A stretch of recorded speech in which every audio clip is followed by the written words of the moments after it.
Assalamualaikum warahmatullahi wabarakatuh. Berjumpa kembali dengan Ibu Fijriani, guru di SMK Negeri 1 Tapalang.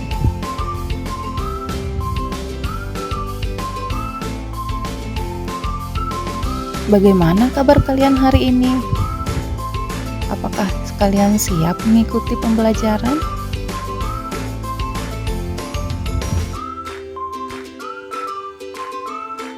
Hari ini kita akan belajar bahasa Indonesia dengan tema pembelajaran yaitu teks argumentasi.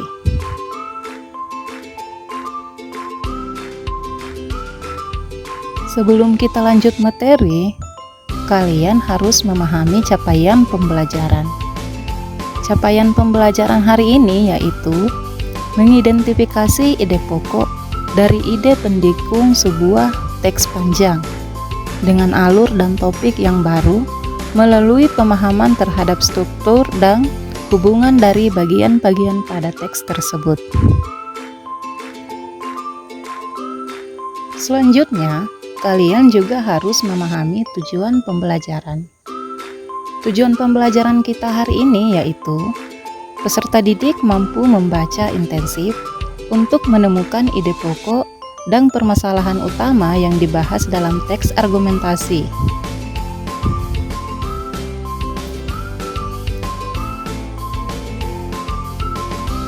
Tahukah kamu apa yang dimaksud dengan teks argumentasi?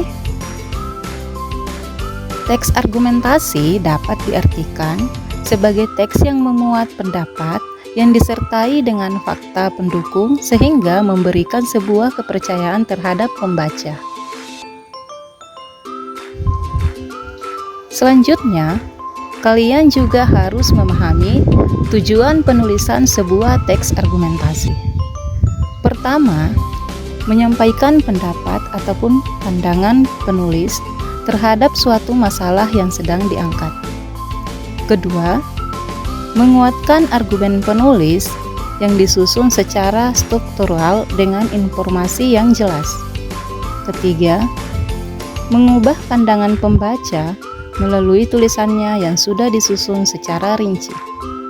Yang terakhir, mengubah pola pikir pembaca yang awalnya menolak menjadi sepakat karena adanya bukti yang disertai contoh yang kuat.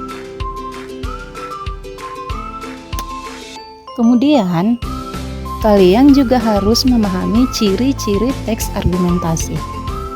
Di antaranya, mampu menunjukkan bukti dan kebenaran dari suatu isu.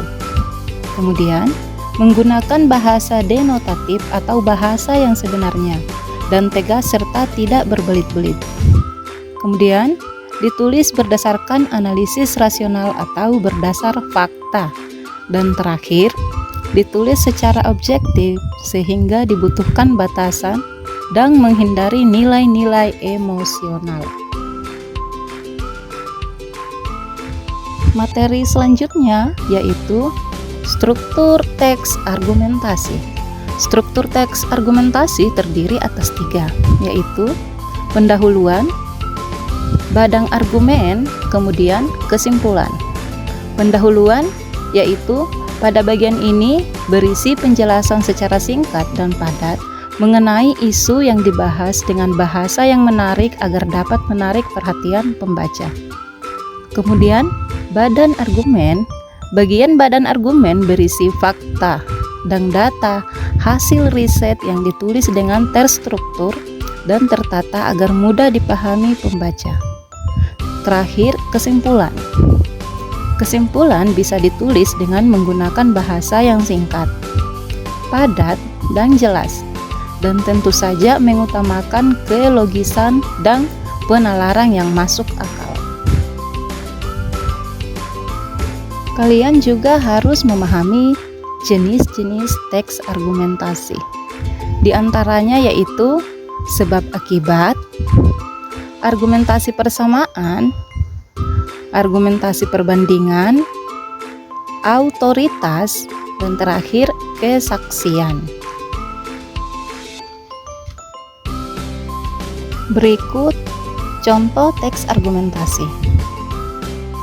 argumentasi pertama yaitu kenyamanan bagi pelajar merupakan faktor penting dalam menunjang pembelajaran agar siswa-siswi dapat menyerap pembelajaran dengan baik. Kenyamanan di lingkungan sekolah merupakan faktor penting dalam pendidikan. Memang di beberapa daerah masih terdapat beberapa fasilitas yang bisa dibilang jauh dari kata nyaman, dan para siswa-siswi harus terbiasa dengan keadaan tersebut.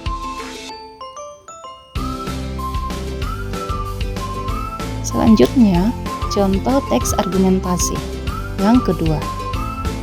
Contohnya yaitu, sebagian anak Indonesia belum dapat menikmati kebahagiaan masa kecilnya.